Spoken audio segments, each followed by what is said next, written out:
or the Irish yes, kind of comes back to you like that, yeah. Do you have any phrases that you always say? Oh, well, Slán go maha gut, or that's thank you. Try to say that to the grandchildren. Go maha gut, thank you. Slán lat, that's goodbye. Do you smear a gut? Hello. We have one little granddaughter that's very interested in Gaelic. She really is. Wants to come to Ireland with us. So, try to say a few things. And Joe then bought an Irish-English dictionary. So we look that up, whenever we want to get words out When of there's it. things going on in school, sometimes she'll call me up. The teacher wants to know, how do you say this, or what do you do in Irish? And that. So it's fine. She picks it up pretty good. She remembers it. So I think if they were given a good chance, she could become fluent. Now in Ireland, they have it just as one language. That's all. It's, not like in our time where we had to. It's not compulsory. It's not compulsory. In schools, just one language. You can do it now. They have what they call the Gael talks in Ireland, that you can go to learn the language or live with. And in those areas, there are few, maybe about 3 or 4 in the country, where they speak nothing only Irish, and even the road signs are all in Irish and everything else going out.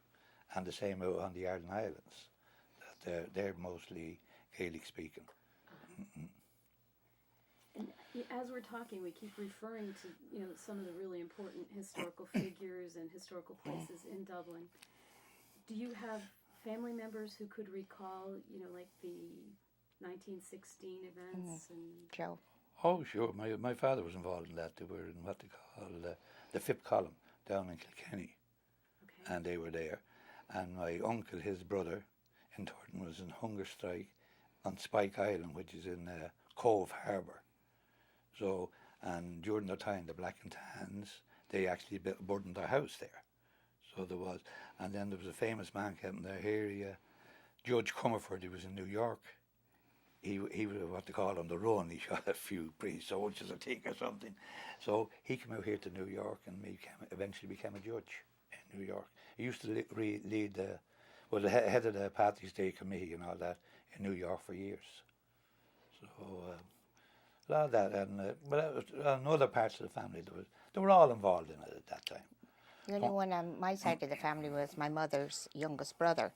And like that, he was from Carlow, which is near Kilkenny. So he was with Judge Comerford on the run. And he came to Mexico and never came back to Ireland. We did get letters from him, and he's since passed on. We did get letters from, my grandmother around the 40s and that, where he was in a place called Cuernavaca in Mexico.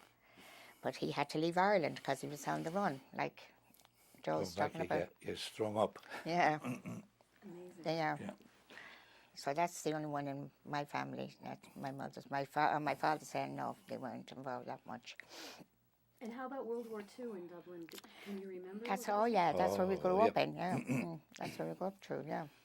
Now, Ireland was neutral. Neutral, right? Yeah. But wasn't Dublin bombed at one Oh time? yes. Yeah. In fact, well, Joe will tell you out near where he lived. That was the North Strand, which was not far from Amy Street Railroad Station. Excuse me. My father was a member of what they called ARP. That was Air Raid Precautions. And he was down there that night when the bombs fell. We were out early kids, about maybe 11, 12 years of age at the time, not realising the danger. But had the searchlights up, trying to trap the German planes. So they unloaded a few bombs. And I think that night there was 41 people killed in Dublin. Oh. But they maintained then at that time, Ireland was shipping a lot of food to England. We were the breadbasket, and a lot of the men went to work in England in the factories and had to keep the war thing going. Not so much for the love of England, just that they needed the money. But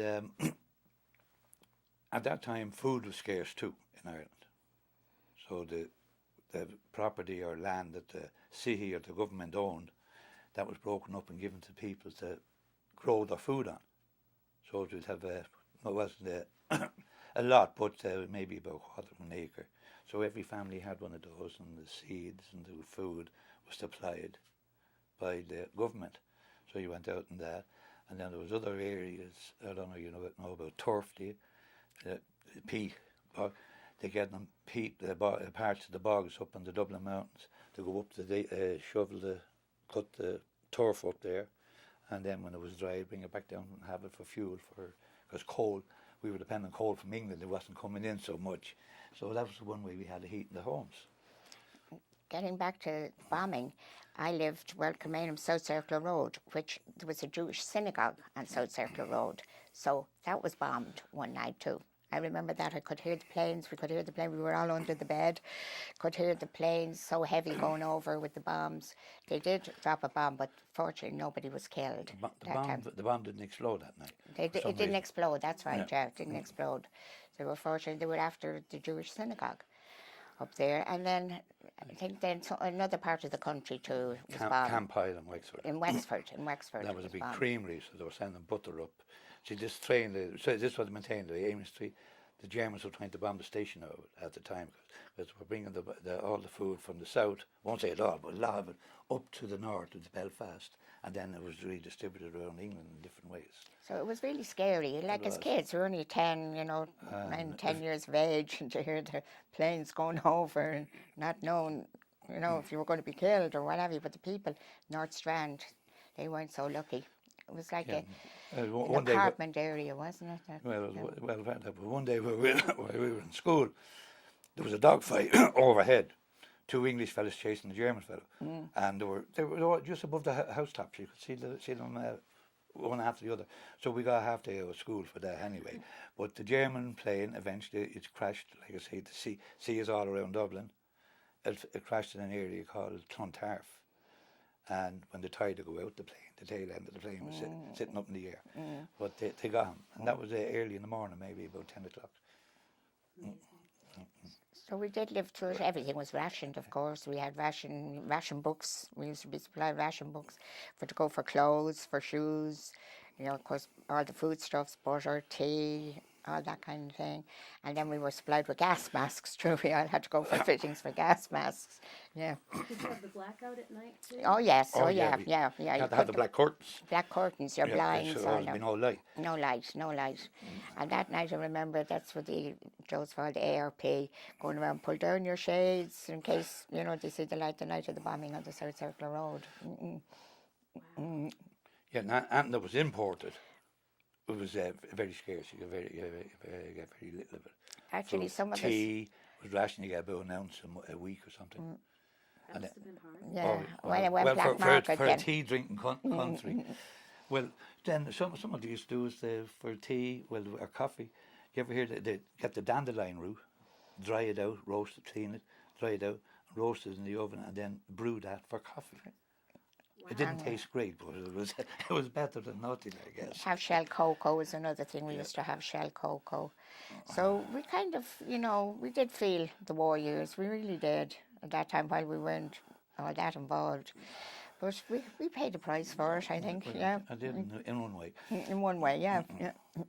I'll tell you another story about the tea being scarce. Okay. Some of the smart guys, when a load of tea would come into Dublin or come around, maybe, I don't know if you should put this on, on the video, but they at that time they sold, you go to the store, you got the tea in a little kind of a brown or black bag kind of. So the smart ones then around, they got dried horse manure, put it in the bottom of the bag. Black market. And we had a little tea, enough to cover up the top, maybe the top inch of the bag of that, had the tea. So a lot of the women got caught that way. It was tough. I got a bag of tea and went home, when the top went off, did all your dried horse manure. It was tough. It was tough on mothers that time, really, to go out, they'd be buying turf maybe, and it was all like black market area too, and they'd pour water on the turf, make it weigh heavy, It's supposed to be dry, but they're selling it by weight. That was for to light a fire. Because we had gas, and then the gas would be cut off. You'd have gas for your breakfast in the morning to cook on, and then it would cut, and then in the middle of the day you'd have it for dinner, cut again, and then you'd have it for tea in the afternoon. So we couldn't, like, say, at 11 o'clock or 12 o'clock, like the gas for to boil a kettle or it had. The gas company cut it off. They had what we called the glimmer. And the glimmer. In between. And used to send out men, occasionally, to make sure that people weren't using even the glimmer. They said the word to go out, hey, the Glimmer Man is Glimmer coming. Man is coming. The See, kids will be out. The Glimmer Man is coming. You're Yeah, going to turn out. Yeah. yeah. Oh yes, that was looking back on that era. It was. Yeah, then you see, of course, like then England or Ireland, we depended a lot of imports at that time from England. Like my father was in the paint business. The company we dealt with in Ireland was Baxendale's. Well, these were all old British companies, but they had a place where it was all manufactured, the paint and stuff. In I think it was Manchester. One night Hitler or the German planes blew that factory right out of it. So it turned out then he had the work, but he didn't have the materials. He couldn't get any to work with. Yeah, it was all it was going rough. It turpentine, was all rough. that kind of stuff was you couldn't get. And when the war ended, did things come back to normal? very Not for a quickly? while. Not for a Took while. a little while. It took a while. It took a while. Yeah. But it they did. gradually did come back, and then they It started did. to rebuilding and stuff like that. And then things got, I'd say, maybe the early part of the 50s, the couple of years weren't bad. But then for some reason, the economy just took a slip down, right down, and The 50s and the early 60s, things weren't great in Ireland, but then it seemed to rebound after that. And of course now right it's now you see the Celtic Tiger. Well, now it's they have flying. they have more money now than they know what to do with over there. flying now. Yeah. Flying. And they say it's going to get better.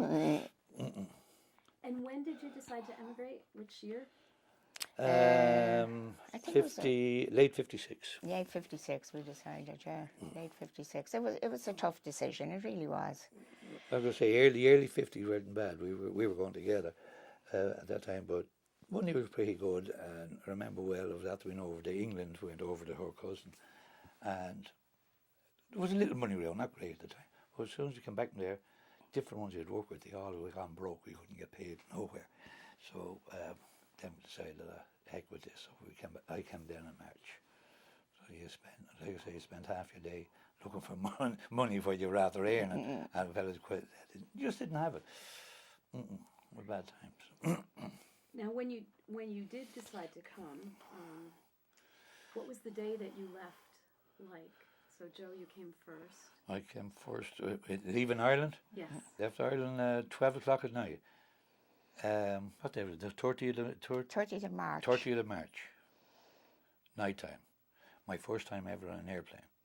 When it was a German one, Lufthansa. It was supposed to be Irish Airlines, but when we got to Shannon, that's what we were on. And it was the prop jobs at the time. The propellers, were you ever up one of those? So he took off out of Shannon, and like I say, my first time up, I could look out, I see the flames coming out of the engines. So nobody seemed to be too concerned, but at first I thought the plane was on fire, but whoever. We got all the way here to the Gander, that they used to stop down at that time. Well, you never saw so much snow in all my life. When we hit in Gander, it was high as the roof here, and then into New York. So my brother was here at that time, and my aunt and uncle. So they met as was Idlewild then in New York. So from there on, I think everything we never looked back really. So we have enjoyed the States really well. In Dublin, did you have a party or a send-off of any Oh, sort? they had a party for the week ahead of time. well, parties and that, and the old women were really religious. I must have got about 20 rosary beads and about 10 missals, another what we used to carry to mass. So have all them home now still.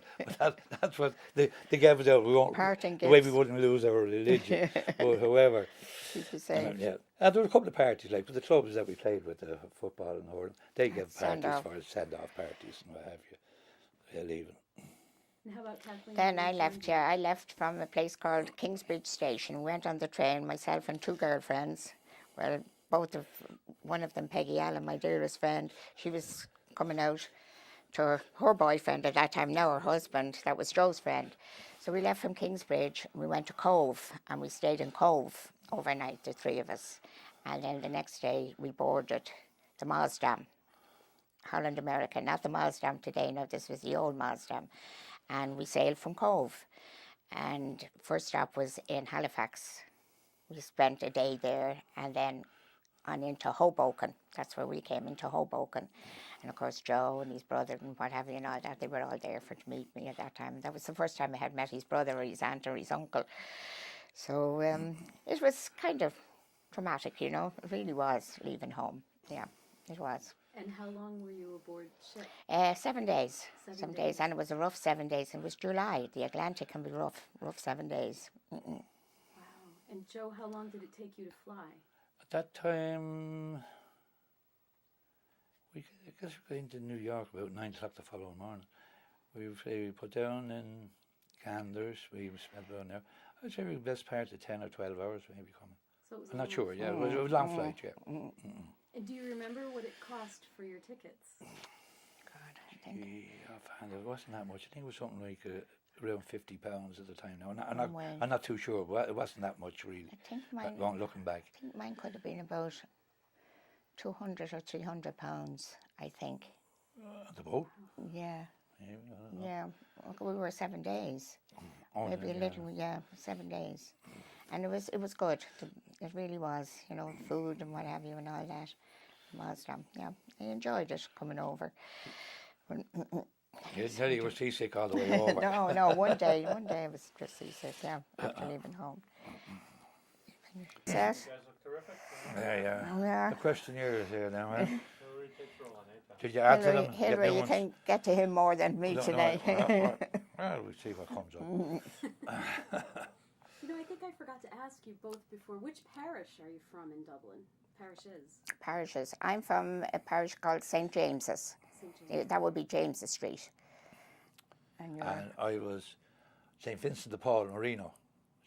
And then after that changed, which they enlarged the parish and became Our Lady of Consolation, Donecarney. So it was all the same parish, but they just made it bigger, another church. Marino is a section of Dublin, right? Oh yeah, Marino, yeah. And Donecarney is another section. So they're all together. Oh, they're all together? Yeah, more or less, yeah. Okay. All right, now, were there any special foods or remedies that you used when you were sick, when you were growing up? Special foods. Let me think now. I'm sure they're It was. You got castor oil. castor oil. Yeah, got that. that was really Sienna pods. Is it? Sienna pods. What pods. is that? That was a ritual my mother went through nearly every Saturday. It, kind of like tea, made it. Sienna pods would be about the length of your finger, a little less. It was to flush you out, kind of, what would you call it? Laxative. A laxative, yeah. And of course, if we were going off to play football or hurling, we always had to fight that. Hey man, we can't have that. We can't go out and play football with that. But that was a ritual nearly every week. Yeah, keep us healthy. And then for colds and all that, we had what they call, cod liver oil was a big thing. Cod liver oil and extract of malt. It was like a kind of a really, really thick jelly. And that was to ward off everything. And we really didn't get sick all that much, you know. We were hardy. We were. I'd say, right? We were. My father was a firm believer in goose grease. That if we strained ourselves, our knees or that, he rubbed it on, he'd be greasy for a month. And then he also kept lime in a jar and used to mix it with nettle leaves. You know nettles? And a little drink of that, and he says, that'll keep the pimples off you. You see, so whether it did or not, I don't know, but these are all, I guess, all cures that they had handed down from parents to parents. Yeah. Because we didn't really have, you know, doctor's visits like they have today. If you were sick, the doctor would come to the house, your family doctor. I remember that I had at one time yellow jaundice, and he did. He came to the house and got medication and what have you. So it was just a mild form. But today that would be a big thing, I'd say. Yeah. But no, we, as I say, we were hardy, and just a few things, measles and mumps and what have you, and we got over them, and that was it. No shots at that time, like today, when you get the shots with the children. So, And I had diphtheria when I was 3. You had to. Yeah, I was in Cork Street Hospital for a couple of weeks. Yeah. At that time, actually, they gave up on me. They said, "Oh, he's never going to make it," told my parents. But however, here I am, still here. That was good. Yeah. childhood diseases, yeah. Were you both born in hospitals? No, I was born. Joe was. He'll tell you. No, I was born at home. I was born in the house that we lived in. Yeah, midwife. Yeah. I presume, I don't remember. Be hard to. But my brother too, also, he was born at home in the same house with the midwife. But Joe was... We were born in the Rotunda Hospital. It's one of the, not only in Dublin, worldwide is renowned, maternity hospital, and it's still there. So, and the rest of the family, there were 6 of us, we were all born there in the Rotunda. The Roxy, they used to call it. Does your family have any special sayings or expressions? And I'll start with Kathleen. So maybe that I can't repeat here. Oh, no. You're my friends. No, not really. I can't say. No, they were. Both my parents were kind of, quite laid back type of people. They were. Maybe Joe's parents might have. No, I'm trying to think. No, I can't None say. that really comes to mind. No. Just every time you went out, you were told a warrant to be good and don't do Be home early. Be home early. Be home early, yeah. And as we got older, then a good expression my father's used to be, "Can you never come home the same day as you go out?" So little things like that, but nothing really profound. No. Okay. Joe, you won an All-Ireland hurling medal. Yeah. Can you tell me about that? Well, that was minor with St. Vincent's, which is our local team there at home, where we were. So we played with, after we left school, that was a club that formed by Christian brothers and the local priest at the time, Father Fitzpatrick. So that team, those teams, they went on to win practically everything in Dublin afterwards. So at that stage, I won the Leinster medals, which is the province, and then up to the All-Ireland medal in hurling in 1946, and also got some Dublin Championship medals. After that, I began to break bones, so I didn't play the sport as much as I should have. But in hurling, that club was the nucleus of the Dublin team for years afterwards, and went on to win a lot of senior All-Irelands, both in football and mostly in football. Is it still extant? Is Still, it still around? Is it still? the club? Yes. Oh, sure, yeah. They got a bigger club than you have here. Wow. Yeah, they have two playing fields, actually floodlit, and then they have practicing grounds and that, and they have like the building itself, the structure, I'd say bigger than here, a dance hall and you name it in it there, and a bar and places for